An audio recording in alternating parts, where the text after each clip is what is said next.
You agree with the 12. I don't. I think that it's more watered down because we know and the 13th team's going to be pissed off next year. And I'm like, oh, fuck, just put all 131 teams in then.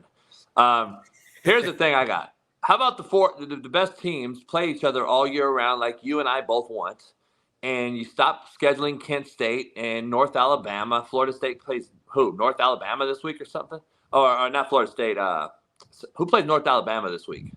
Somebody undefeated right now. I forgot. Somebody do. I'll look it up. But if they play each other, Steve, then you really, truly get the best 4 teams. When Pete Carroll's at SC, they played SEC teams twice a year. Arkansas, Auburn, smacked both of them. Played Oklahoma one year, smacked them. They were clearly deserving of a 4-team playoff. They're the best team. We get watered-down teams in there because we play these other money games. And I just think 4 teams and really finding the best 4 is better football than 12 watered down. 9 of them have 2 losses. They're going to get waxed in the first round anyway. And it's like, just go to a bowl game. Go fucking play in the Tijuana Tech Bowl.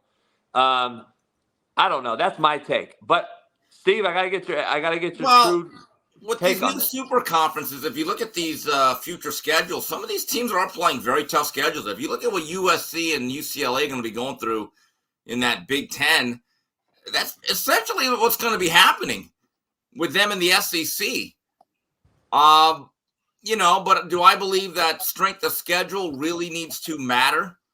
See, that's where I don't think it's just about the scheduling. It is about the committee to actually enforce their own standards and saying, you know what, you have 10 wins, but you didn't schedule anybody. I mean, it kind of goes, that's where, and again, would they actually enforce that against the SEC? You look at the SEC, they don't get enough heat for not scheduling good teams out of their region. It's the truth. So, let me ask you this. Michigan, Ohio State is going to play for probably the championship. One of them is going to lose, and then the winner is going to go play fucking Iowa. They need to change that. Like, this is where I'm talking about playing the best. Like, Michigan should turn around and play Ohio State again. We already know that West is horrible, and it's going to be a fucking shellacking.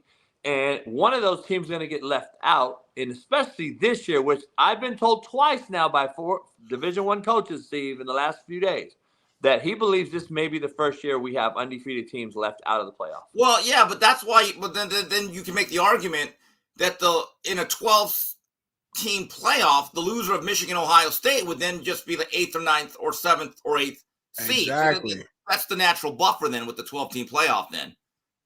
Yeah, but those are the teams in teams that tournament. But those teams deserve it. Like, those teams deserve it.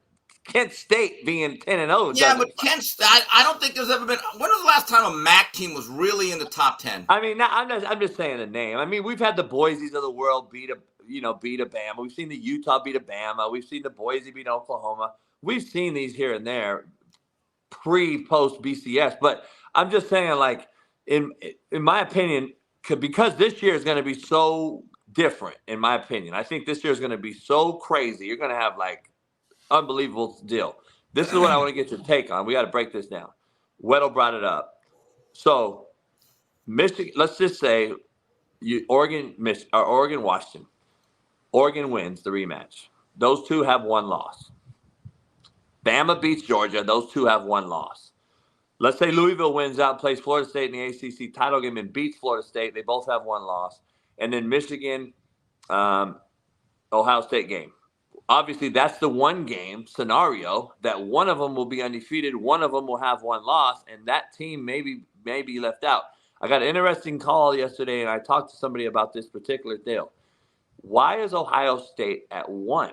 I brought it up yesterday. It seems real fishy because Georgia hasn't lost in like 1,700 days, and they're not number 1. Blows my mind. And why Ohio State's number 1 with an average quarterback is really interesting because why? If they do lose to Michigan, they're going to be to number 4. You know, I know, everyone knows they're just going to move them to 4, and Washington or Oregon is going to get left out. And if Miami beats Florida State or Florida State don't mollywop them based on the point discrepancy, we're going to have like A very odd situation. So who's getting in, Steve? What four are going to get in? You don't see a scenario here where Washington possibly gets left out, or maybe Florida State based on strength of schedule, or just their defense isn't very good. Washington gave up so many points. We can't put them in over a one-loss Georgia. Look, I say play the games first. We're going through all these scenarios. Washington's defense, I'll be honest, since they beat them, Washington, they've looked vulnerable. I think Oregon's one of the best four teams right now if they were to play.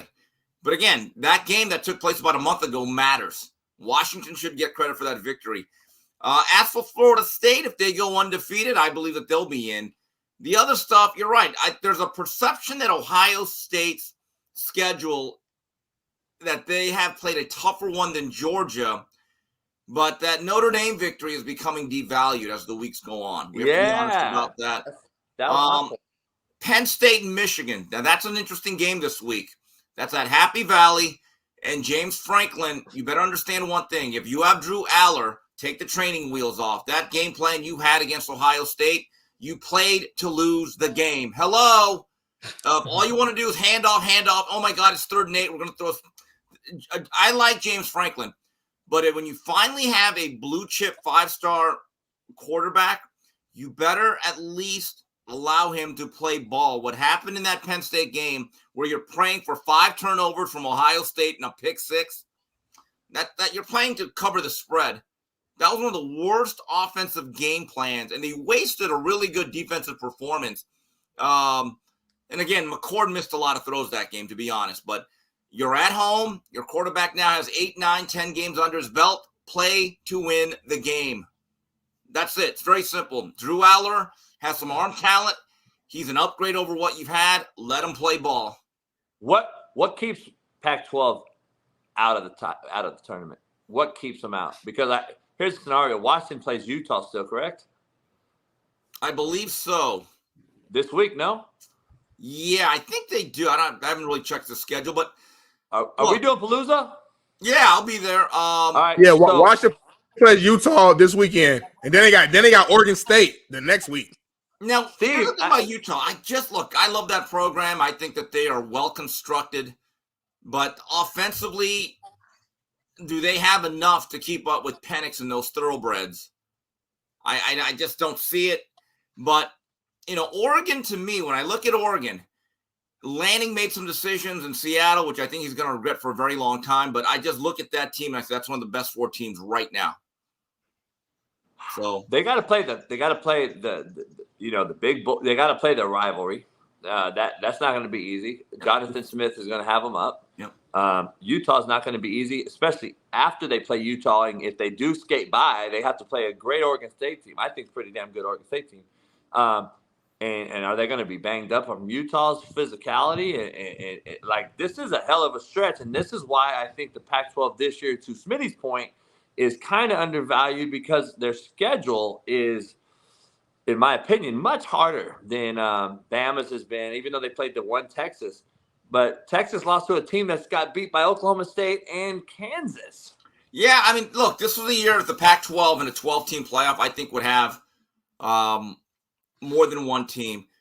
For all the SEC homers that keep chanting SEC, look, you look at the depth of the Pac-12, there's not a lot of easy outs. There's Stanford and Cal.